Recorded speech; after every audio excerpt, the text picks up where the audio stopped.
जय श्री राम दोस्तों बहुत स्वागत है आपका अपने चैनल ऋतु दुबे एस्ट्रो वर्ल्ड में। आज मैं एक ऐसी कहानी सुनाने जा रही हूँ, सॉरी कहानी नहीं है, ये सच्चा अनुभव है। बजरंगबली के एक भक्त का ऐसा ही अनुभव है जो मैं आप लोगों को सुनाने जा रही हूँ। जब जब प्रभु से दूर जाने की कोशिश करता है, प्रभु उसे चुंबक की तरह अपने पास खींच लेते हैं। ऐसा ही किया मेरे एक भक्त के साथ श्री बजरंगबली ने।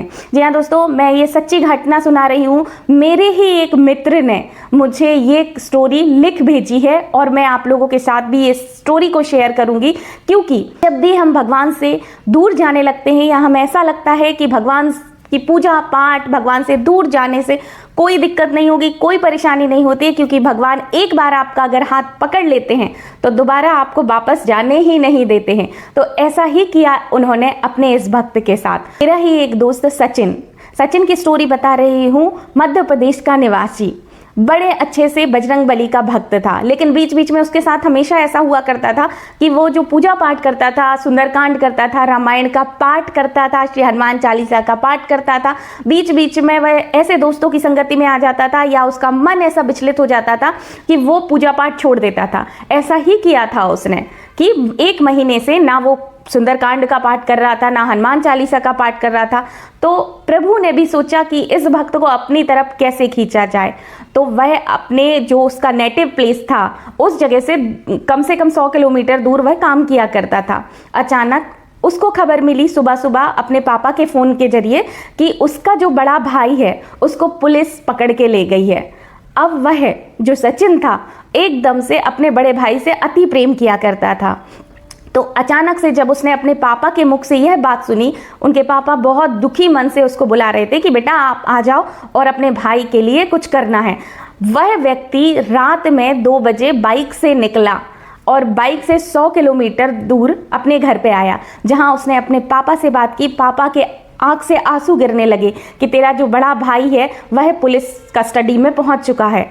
जब उसने अपने पापा के आंसू देखे तो वह भी हृदय दुखी हो गया और दुखी देखकर उसने अपने पापा को सांत्वना बनाते हुए कहा कि पापा आप चिंता नहीं करो, मैं अब भैया को छुड़ा के ले आऊँगा। यहाँ पे वह सचिन जैसे ही उसने जाके देखा, वह अपने में लॉकअप में बंद थे। उसके साथ उनके कुछ दोस्त और बंद थे। जब सचिन ने जाके पता किया तो उन्हें पता चला कि उसका बड़ा भाई जिस IT कंपनी में कार्यरत था, उस कंपनी में उसके कुछ दोस्तों ने और उसके मालिक ने फ्रॉड किया उसके साथ। उसका नाम यूज करके हैदराबाद के कुछ लोगों के पैसे लिए, लगभग 3 लाख का अमाउंट था जो फ्रॉड किया गया। और वहां पे वो जो हैदराबाद में व्यक्ति था जिसने केस किया था, वह भी कोई अच्छी पोजीशन पे था। तो वहां की पुलिस, मध्य प्रदेश की पुलिस से मिलकर इन लोगों को रातों रात उठा लिया और लॉकअप में बंद कर दिया। यहाँ पे सचिन ने उन दोस्तों और अपने भाई से बात करने की कोशिश की तो पुलिस वालों ने उससे बात नहीं करने दी और बहुत जल्दी से जल्दी कार्यवाही करके उन 4 लोगों को हैदराबाद ले गई। हैदराबाद पहुंचते ही वहां पे लॉकअप में बंद कर दिया, केस फाइल कर दिया वहां पे।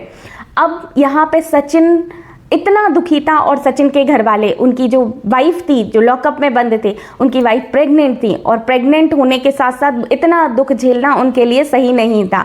उनकी मम्मी पापा बहुत ज़्यादा दुखी थे। यहाँ से सचिन ने रातों रात बात करके उस 4 जो उसके साथ 3 लोग और जो लॉकअप में बंद थे, उसके भी कुछ भाई थे, उनको भी लेके वो लोग रात में हैदराबाद जाने के लिए तैयार हो गए।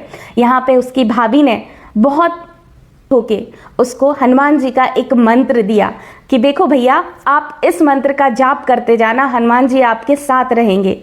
जहाँ पर जब हनुमान जी का सचिन को ये मंत्र दिया गया तो उसे याद आया कि बताओ मैंने 1 महीने से श्री बजरंगबली की पूजा नहीं की, लेकिन उसने उसी क्षण श्री बजरंगबली से रोते हुए प्रार्थना की कि प्रभु मेरे भाई को बचा लीजिए, मैं कभी आपसे दूर नहीं जाऊंगा, मैं पूजा पाठ करूंगा, नारियल रख दूंगा, आपके चरणों में भेंट लेके आऊंगा। क्योंकि उस समय वह मंदिर जाने योग्य नहीं था, क्योंकि उनके घर में सूतक लगी हुई थी। अब सचिन वह एक मंत्र के सहारे, जो मंत्र दिया हुआ था, उस मंत्र के सहारे पूरे रास्ते ट्रेन में सफर करता हुआ आंखों से आंसू झरझर करके गिरते हुए हैदराबाद पहुंचा। ना वहां पे कोई उसका साथ देने वाला था, ना ही कोई बात समझने वाला था, क्योंकि मध्य प्रदेश में हिंदी भाषी होते हैं और हैदराबाद की तो वैसे भी समझ नहीं आती है। वहाँ पे एक मंत्र के सहारे बस चला जा रहा था। हैदराबाद पहुँच के जाके देखा तो पुलिस ने मिलने से मना कर दिया। वहाँ पे उन 3 लोगों के और जो रिलेटिव्स थे उसमें से एक का जो वहाँ पे कोई दोस्त मिल गया, उसकी जुगाड़ से इन लोग अपने भाई से मिले। भाई गले लगकर बहुत रोया कि भाई सचिन मुझे बचा लो। सचिन अपने आप को कठोर किए हुए था और भाई से कह रहा था कि भाई कुछ नहीं होगा, मैं तुम्हें यहाँ से निकाल के ले जाऊँगा। आप सोच सकते हैं अनजाने शहर में जहाँ कोई आता, कोई पहचान का ना हो, कोई जान का ना हो, वहाँ श्री बजरंगबली के सहारे सचिन इधर उधर भटक रहा था। फिर जैसे तैसे करके एक वकील, उसने एक एडवोकेट किया। एडवोकेट ने उसे समझाया कि तुम लोग ऐसा कुछ करो कि इनके पैसे वापस हो जाएं। वहां जाके पता चला कि 3 लाख का नहीं, उसने 7 लाख का मुकदमा दर्ज किया है। उसने बढ़ा चढ़ा के वो रकम बता दी। अब जो कंपनी के मालिक थे वो सचिन से बात करने को तैयार नहीं थे। वो अपने क्षेत्र से अंडरग्राउंड हो गए थे। वो बस किसी तरह से इस केस से बचकर उन 4 लोगों पे वह केस डालना चाह रहे थे। यहाँ पे सचिन लगातार कोशिश कर रहा था उस कंपनी के मालिक से बात करने की। उसने फिर प्रभु से प्रार्थना की वहीं पे खड़े खड़े कि बजरंगबली, मैं अभी तो मंदिर नहीं आ सकता, लेकिन मैं आपके मंदिर जरूर आऊँगा, आप इस केस से मुझे बचा लो। इतना कहते ही उस जो कंपनी का मालिक था उसका फ़ोन उन 3 दोस्तों में से एक दोस्त के रिलेटिव के पास आया कि कोई दिक्कत नहीं है, जो भी पैसे रहेंगे हम भर देंगे। जैसे तैसे वकील ने इस केस से बचने की कोशिश की। वहाँ पे एक पुलिस वाले ने इन लोगों की मदद की, उसको कुछ पैसे देकर उस पुलिस वाले को अपने फेवर में कर लिया। ना जाने कैसे वो पुलिस वाला इन लोग के फेवर में भी हो गया। उस पुलिस वाले ने बहुत हेल्प की। वहाँ पे जब कोर्ट केस हो रहा था तो सचिन केवल वह मंत्र जाप करते हुए श्री हनुमान जी को याद कर रहा था और उस व्यक्ति जिसने केस किया था 7 लाख रुपए उसको जैसे तैसे, कुछ पैसे कंपनी के मालिक ने दिए, कुछ पैसे इन 4 लोगों के घर वालों ने अरेंज किए और 7 लाख रुपए देने को तैयार हो गए। लेकिन उस व्यक्ति ने बोला कि अगर कल तक चार्जशीट कोर्ट में पेश होने से पहले आपने 7 लाख रुपए नहीं दिए तो मैं चार्जशीट कोर्ट में पेश करवा दूंगा। यहाँ पे उस समय, जिस समय की ये बात है, उस समय बहुत कम लोग फ़ोन पे, गूगल पे चलाते थे। उनमें से एक दोस्त जैसे तैसे करके उसने अरेंजमेंट किया। लेकिन वहाँ पे फिर एक परेशानी आई कि एक दिन की लिमिट 1 लाख रुपए थी और कल तक 7 लाख कैसे होते हैं। फिर अचानक से प्रभु की कृपा से एक व्यक्ति ऐसा मिला जिसने कहा कि कोई दिक्कत नहीं है, मैं कल तक बाकी की रकम तुम लोग को अरेंज करा दूंगा। प्रभु का बहुत बहुत धन्यवाद करके सचिन ने रातों रात वो पैसे अरेंज करवाए और उन जो 3 दोस्त थे उनके घर वालों ने भी बहुत हेल्प की। 7 लाख रुपए दूसरे दिन सुबह सुबह 10 बजे तक उस व्यक्ति को दिए और चार्जशीट कोर्ट में पेश होने से पहले उसको रकम मिल गई। उसने कोर्ट में जाके बोला अब मुझे किसी प्रकार का कोई केस नहीं करना। केस कोर्ट में वहीं पे ख़त्म हो गया। लेकिन अभी प्रॉब्लम दूर नहीं हुई। इन लोग कई रातों से सोए नहीं थे, अच्छे से खाना नहीं खाया था। जबकि उस टाइम, ये बात मैं आप लोग को बता दूं, कोरोना टाइम की थी, जब इकट्ठे लोग कहीं आ जा भी नहीं सकते थे। फिर वो जो कस्टडी में थे और ये 4 लोग जो उसको बचाने आए थे, 8 लोगों और ड्राइवर के साथ 9 लोग गाड़ी में ये 9 लोग बैठ के इन लोगों ने प्लान बनाया कि आज रात आराम से सोएंगे और खाएंगे। लेकिन अचानक उस पुलिस वाले ने, जिन्होंने इन लोग की मदद की थी, उसने फ़ोन किया कि आप लोग रातों रात हैदराबाद को छोड़ दीजिए, अन्यथा यहाँ के जो ऑफिसर्स हैं वो आपको किसी ना किसी केस में फंसा के यहाँ से जाने नहीं देंगे। इतना सुनते ही ये 9 लोगों ने तुरंत अपनी गाड़ी उठाई और बाहर निकलने वाले थे। इन लोग का एक ही टारगेट था कि कुछ ही समय में हैदराबाद की बाउंड्री से बाहर निकल जाएं। फिर एक प्रॉब्लम आ गई।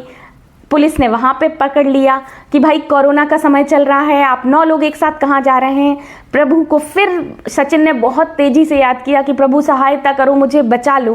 पूरा का पूरा अपने आप ऐसा कुछ हुआ कि उन लोगों ने, चेक पोस्ट थी, पता नहीं उनमें से एक व्यक्ति आया और बोला कि मुसीबत में है, इन लोग को जाने दो। पूरे कागजात देख के तुरंत इन लोग को रवाना कर दिया। दूसरे दिन तक ये मध्य प्रदेश की सीमा पर आ गए और सुरक्षित हुए।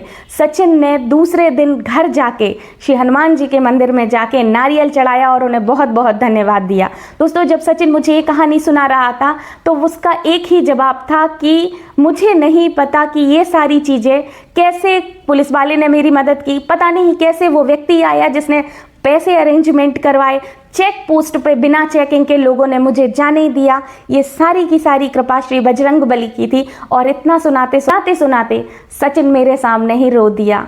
दोस्तों, इतनी बड़ी घटना है कि पराये प्रदेश में कैसे लोग सरवाइव करते हैं। जब लोग कस्टडी में हो, जहां गुनहगार साबित कर दिया जाए, तो श्री बजरंग बली की कृपा से सब कुछ संभव हो जाता है। अगर ये अनुभव आपको अच्छा लगा हो तो लाइक जरूर कीजिए, चैनल को सब्सक्राइब कीजिए। और अगर आपका भी ऐसा कोई अनुभव है तो मैं अपनी मेल आईडी मेंशन कर रही हूँ, आप उस पर मुझे लिख भेजिए। आपके साथ साथ दुनिया भी आपका अनुभव जानेगी। जय श्री राम।